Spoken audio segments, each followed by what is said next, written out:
इस वीडियो के माध्यम से मैं आपको बताऊंगा bank of Baroda office assistant exam के बारे में। आपके मन में सवाल होगा कि आपका जो नौकरी है अपने ही राज्य में होगा या फिर आपका जो नौकरी है किसी दूसरे राज्य में भी हो सकता है।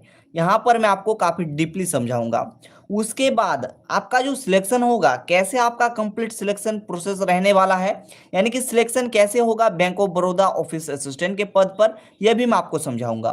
तो बने रहे वीडियो के साथ, काफी ज्यादा इंपॉर्टेंट वीडियो होने वाला है जहां पर मैं आपको काफी सारी चीजें जो है काफी अच्छे तरीके से और काफी इजी फॉर्मेट में समझाऊंगा। तो चलिए वीडियो को स्टार्ट करते हैं और एक एक करके हर एक चीज को काफी अच्छे तरीके से और काफी इजी फॉर्मेट में देख लेते हैं।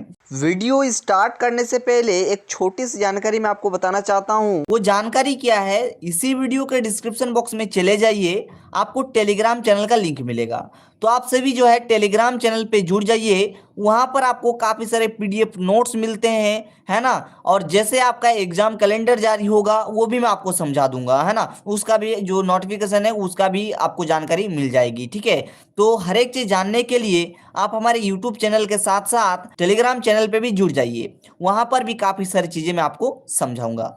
सबसे पहले बात करते हैं आपका सिलेक्शन होगा कैसे, उसके बाद बात करेंगे आपका जो पोस्टिंग होगी वो कहां पर होगी। तो यहाँ पर बात करते हैं सिलेक्शन प्रोसेस के बारे में काफी डीपली तरीके से।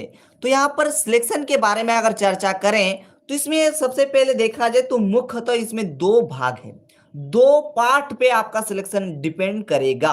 पहला जो है वो क्या है, तो पहला मैं आपको समझाता हूं, ध्यान से एकदम समझना है मेरे दोस्तों। जो सबसे पहला चीज है जो कि आपका एग्जाम, ठीक है, इसमें एक एग्जाम लिया जाएगा, ठीक है। इसमें क्या होगा, एक एग्जाम लिया जाएगा, मल्टीपल चॉइस क्वेश्चंस रहेंगे, ठीक है। तो पहला स्टेप हो गया, इसमें एक एग्जाम लिया जाएगा। दूसरी बात क्या है, तो जैसे अगर आप एग्जाम क्वालिफाई कर जाएंगे, जैसे आप एग्जाम क्वालिफाई कर जाते हैं, उसके बाद यहाँ पर एलपीटी होगा, यानी कि लैंग्वेज प्रोफिशिएंसी टेस्ट होगा, उसमें भी आपको क्वालिफाई करना पड़ेगा।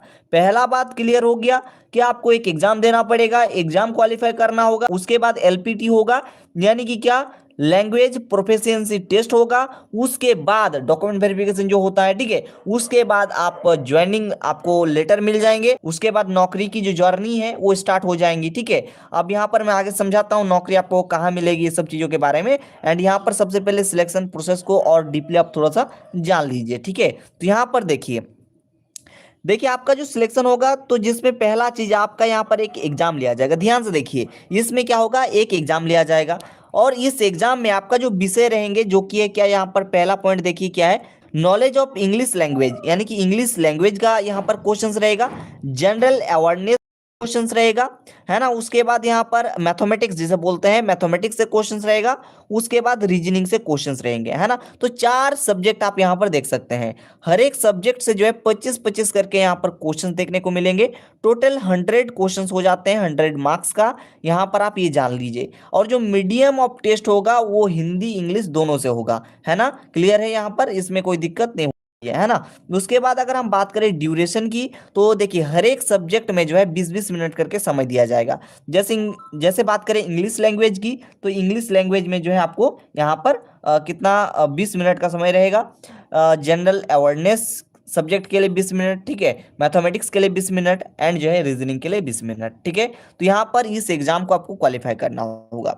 इसमें आपको कट ऑफ पार करना होगा, इसमें एक ऑनलाइन टेस्ट होगा। उसके बाद यहाँ पर देखिए आपका एलपीटी होगा, लैंग्वेज प्रोफिशिएंसी टेस्ट होगा, है ना। तब जाकर के आप क्वालिफाई माने जाएंगे, है ना। दोनों में आपको क्वालिफाई करना पड़ेगा, ठीक है। इतना चीज क्लियर है, यहाँ तक किसी को कोई दिक्कत नहीं होनी।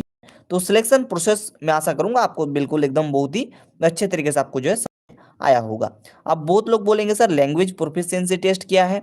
तो देखिए लैंग्वेज प्रोफिशिएंसी टेस्ट क्या है, अगर हम बात करेंगे तो देखिए आप जिस भी स्टेट के लिए फॉर्म भरेंगे, जैसे मान के चलिए आप उत्तर प्रदेश के लिए फॉर्म भरते हैं, मान के चलिए आप गुजरात के लिए फॉर्म भरते हैं, किसी भी राज्य से आप फॉर्म भरते हैं, जैसे अगर हम मैं थोड़ा सा दिखाना चाहता हूँ तो आप यहाँ पर देख भी सकते हैं। जैसे मान के चलिए आपने फॉर्म जो है बिहार से भरा, ठीक है, मान के चलिए आपने फॉर्म जो है बिहार से भरा, तो यहाँ पर आप देख सकते हैं लोकल लैंग्वेज, यहाँ पर देखिए बिहार में जो लोकल लैंग्वेज चलता है वो कौन सा चलता है, तो देख सकते हैं हिंदी और उर्दू, ठीक है।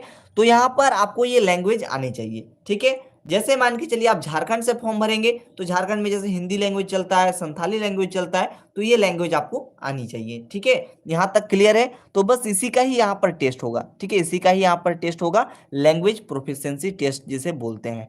यानी कि आपको लोकल लैंग्वेज आता है कि नहीं आता है, ये देखने के लिए आपका एलपीटी होगा। ठीक है, जैसे मान के चले आप जो है फॉर्म भर दिए झारखंड से और आपको हिंदी आता ही नहीं है ना, संथाली आता ही नहीं है, तो आप कैसे जो है इसके लिए एलिजिबल होंगे, है ना। इसीलिए एलपीटी एग्जाम होना जरूरी है। क्लियर। तो सिलेक्शन प्रोसेस पे किसी को कोई दिक्कत नहीं होनी चाहिए। अब आते हैं नौकरी पे। अब जो आपका नौकरी का जर्नी, जो आपको जॉब का जो जर्नी है वो स्टार्ट होगा, वो कहां पर आपको जॉब लोकेशन मिलेगा। तो देखिए मैं आपकी जानकारी के लिए बताता हूं, ध्यान से समझिएगा, एक एग्जांपल देकर के समझाता हूं। जैसे कोई स्टूडेंट से जो कि एग्जाम को क्रैक करता है, यानी कि एग्जाम भी क्वालिफाई करता है, एलपीटी भी क्वालिफाई करता है, उसका जो है फाइनल सिलेक्शन है ना, बाकी वो जो स्टूडेंट्स फाइनल सिलेक्शन होकर के उभरेगा और वो जिस भी स्टेट के लिए आवेदन किए थे, मान के चलिए वो स्टूडेंट्स जो है उत्तर प्रदेश के लिए आवेदन किए, मान के चलिए यहां पर आप देखिए सबसे पहले लोकल लैंग्वेज आप यहां पर थोड़ा सा देख लीजिए, है ना, तब आपको बढ़िया समझ आएगा। जैसे कोई स्टूडेंट्स जो है यहां पर उत्तर प्रदेश से आवेदन किए, मान के चलिए एज ए एग्जाम्पल मान के चल रहे हैं, तो उत्तर प्रदेश के लिए हिंदी और उर्दू जो है आनी चाहिए। तो मान के चलिए आपने फॉर्म जो है उत्तर प्रदेश से भरा, उत्तर प्रदेश में हिंदी लैंग्वेज चलता है और उर्दू भी चलता है। ठीक है, तो उत्तर प्रदेश के बैंक ऑफ बड़ौदा के जितने भी बैंक्स हैं, जितने भी बैंक है ना, यहाँ पर बैंक की आवश्यकता अनुसार आपको जॉब मिलेगी किसी भी लोकेशन पे उत्तर प्रदेश के अंदर। ये जान लीजिए, आपने उत्तर प्रदेश के अंदर फॉर्म भरा तो उत्तर प्रदेश, तो आपने आपने जो आवेदन किया है उत्तर प्रदेश के लिए किए हैं, तो उत्तर प्रदेश में बैंक ऑफ बड़ौदा के जितने भी ऑफिस या फिर ब्रांचेस हैं, बैंक की आवश्यकता अनुसार आपको जो है नौकरी मिलेगा। आप इस पॉइंट पे ध्यान से देखिए। आप यहाँ पर जो 8वां नंबर पॉइंट यहाँ पर दिया गया ना, मैं बार बार हाईलाइट कर रहा हूँ। ठीक है, यहाँ पर इस पॉइंट पे आप देखिए, यहाँ पर मैं हाईलाइट भी कर देता हूँ ताकि आपको क्लियर समझ में आ जाए। तो इस चीज पे देखिए, यहाँ पर देखिए बैंक की आवश्यकता अनुसार आपको जॉब मिलेगी फ्रॉम टाइम टू टाइम। यहाँ पर देखिए जो कैंडिडेट्स हैं, जिस भी स्टेट यानी कि राज्य या फिर केंद्र शासित प्रदेश से अपना आवेदन किए हैं, है ना, वहीं आपको नौकरी मिलेगा किसी भी ऑफिस या फिर ब्रांचेस में। ठीक है, यहाँ पर देखिए आप इस लाइन को पढ़िए, कैंडिडेट हैज अप्लाई, यानी कि आप जिस स्टेट यानी कि राज्य या केंद्र शासित प्रदेश से आवेदन किए हैं वहीं आपको नौकरी मिलेगी किसी भी ऑफिस या फिर ब्रांचेस में। ठीक है, तो ये समझ में आ गया होगा। Bank of Baroda office assistant के जो जॉब है, जो नौकरी है, वो हमको हमारी स्टेट पे मिलेगी या फिर दूसरे स्टेट पे मिलेगी, ये डाउट क्लियर हो गया। आपने जिस स्टेट से आवेदन किए हैं वहीं आपको नौकरी मिलेगी किसी भी ऑफिस या फिर किसी भी ब्रांचेस में। ठीक है, यहां तक क्लियर है। तो जॉब लोकेशन में भी कोई दिक्कत नहीं होनी चाहिए, है ना, ये भी समझ में आ गया पोस्टिंग आपको कहां मिलेगी। एक सिंगल एग्जाम होता है, एग्जाम को पास करना होता है, उसके बाद दूसरी स्टेज में आपका सिंपल एक छोटी सी एलपीटी होती है, यानी कि जिस भी राज्य से आपने फॉर्म भरा है वहां के लोकल लैंग्वेज को आप जानते हैं कि नहीं जानते हैं, बस उसी का एक टेस्ट लिया जाता है। बस वो क्वालिफाई करने के बाद क्या होगा, डॉक्यूमेंट वेरिफिकेशन होता है, जो कि हर एक जॉब में होता है ना, डॉक्यूमेंट वेरिफिकेशन होगा, उसके बाद आपको ज्वाइनिंग लेटर मिलेंगी। क्लियर है। मैं आशा करूंगा इस वीडियो के माध्यम से आप सब कुछ A to Z जो है समझ में आ गया होगा आपको। और आप सभी से रिक्वेस्ट है, इस चैनल को आप सब्सक्राइब कर लीजिए, क्योंकि आपके एग्जाम तक मैं काफी सारा चीजें मैं आपको प्रोवाइड कराऊंगा। और अभी तक अगर बात करें, मैं जो है इंग्लिश का एक सबसे ज्यादा इंपॉर्टेंट क्वेश्चन का जो सेट है वो मैं आपको प्रोवाइड करा चुका हूं टेलीग्राम चैनल के अंदर। तो वहां पर आपको जुड़ना है, कैसे जुड़ेंगे, इसी वीडियो के डिस्क्रिप्शन बॉक्स में टेलीग्राम चैनल का लिंक दिया गया है, तो आप टेलीग्राम चैनल पे जुड़ जाइए। वहां पर पीडीएफ जो है लगातार अपलोड किए जा रहे हैं। जैसे इंग्लिश का मैंने एक सेट अपलोड कर दिए हैं, रीजनिंग का भी एक बेहतरीन सा सेट मैंने अपलोड कर दिए हैं, जहां से जिस सेट को आपको सॉल्व करके आपको मालूम चलेगा कि बैंक ऑफ बड़ौदा में किस प्रकार के क्वेश्चंस आते हैं। तो मिलेंगे बहुत जल्दी नेक्स्ट वीडियो के साथ, तब तक के लिए थैंक यू, जय हिंद, वंदे मातरम, जय हिंद।